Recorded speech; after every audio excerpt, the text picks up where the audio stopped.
Hi, this is Guarente with Palisade Compliance, and today I want to talk to you about 5 ways Oracle audits you without actually auditing you.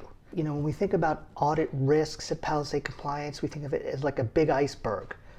What you see at the top are the official audits, and unfortunately there's lots of danger underneath the surface. That's structured audits, Java audits, soon to be cloud audits, etc., etc. And it's really important that as long as you're using Oracle, that you understand the risk and the opportunities that you have to navigate those waters and sort of get to where you need to be without hitting that audit iceberg or getting too close to it. Oracle audits for a few different reasons. Number one, they want to protect their IP. Number two, they want to get lots and lots of money from you. And number three, they want to move you in a certain direction. They want to move you to adopt more of their stuff and move you away from using other people's stuff. So if we remember about, especially those last two, generating money and locking you in, how can they do that without actually auditing you? So here goes, 5 ways that they're doing it. The first way is we call structured audits, and really that has to do with ULAs, these unlimited license agreements. Oracle has unilaterally inserted their audit team into the process. Now you really don't have to work with their audit team unless it says so in your contract. However, every ULA that comes up for renewal or expiration, Oracle is sending in the LMS, SIA, Glass team, whatever the heck they're called these days, and telling customers they have to work with those teams or offering free help. Same can be true about pool of funds agreements that Oracle has, and in many cases enterprise-based deals, PeopleSoft-based deals, things that are based on revenue or headcount or something like that. So anything where there's a reporting obligation to Oracle, think of it as a stealth or structured audit. The second way Oracle is auditing you without auditing you is Java. That's right, Java. What used to be free is now kind of free, maybe sometimes, depending on the version you're using and how you're using it, unless Oracle changes the rules later. But the way they're doing it is quite interesting.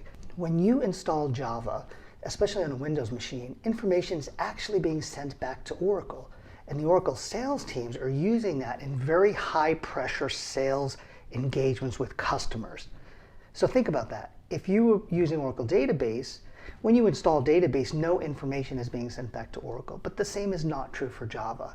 So the Oracle sales teams, we haven't seen them send an official audit letter for Java, but they're having these conversations based on information that's going back to Oracle and assumptions that Oracle is making about the customer's non-compliance. So that's the second way. Data automatically sent back to Oracle. Now, we see that with Java. Wait till Oracle gets more cloud customers. I'm thinking that Oracle's going to be doing that with cloud as well, once they've sort of established a bigger foothold and they're not so worried about customers leaving them to use alternative clouds. So for now it's Java, but stay tuned and buckle up because it's going to be cloud soon enough. Third way Oracle audits you without auditing you is when you ask to be audited. And I know that sounds kind of weird, but customers often go to Oracle and say, hey, can you help us with our licenses? Can you help me understand if I'm in compliance? Can you help me do this or can you help me do that? Not a good idea. You wouldn't go to the IRS and say, hey, could you audit me and find out if I'm paying enough taxes? Never ever do that. Doesn't make any sense. If you want to understand your compliance position, you need to take ownership of that. Do it on your own. Get some help from someone. But the last thing you want to do is go to Oracle. So way too many customers actually ask to be audited without asking to be audited.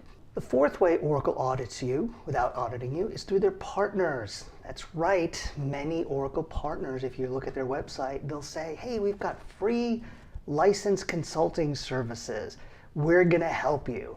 And at Palisade Compliance, we've seen way too many customers fall for this, where they were working with an Oracle partner or reseller, and that partner or reseller really makes more money when you buy more Oracle. So you want to be really careful if you're getting outside assistance that you're using someone who's very independent.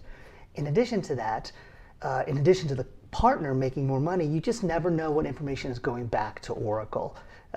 You always want to be compliant, and when you're working with an Oracle partner, that company has a contractual relationship with Oracle, and you don't know how that interacts with your relationship with them.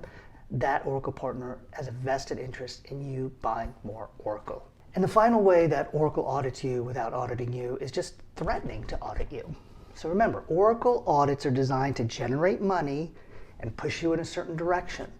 So if they can do that without actually issuing the audit letter, if a sales rep can say things to you that will get you nervous, then mission accomplished. There's no reason to bring in another group through an official audit letter.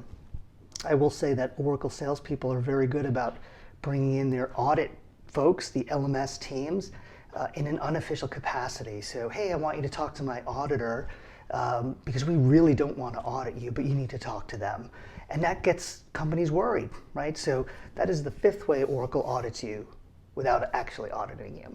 So at Palisade Compliance, we've been helping customers for over 10 years manage their Oracle licenses, avoid those Oracle audits, real audits and unofficial audits. If you need any more assistance, please look at our website. We've got lots more white papers and videos and case studies for you. If you are worried about your compliance, if you think you're about to get audited, or if you're actually in an Oracle audit, please reach out to us directly, info@Palisade Compliance. We would love to have a conversation with you to understand your situation and talk about how we might be able to help you through that. In the meantime, we hope you avoid all these audits and you don't get audited. But thank you for your time today, and good luck with Oracle, everyone.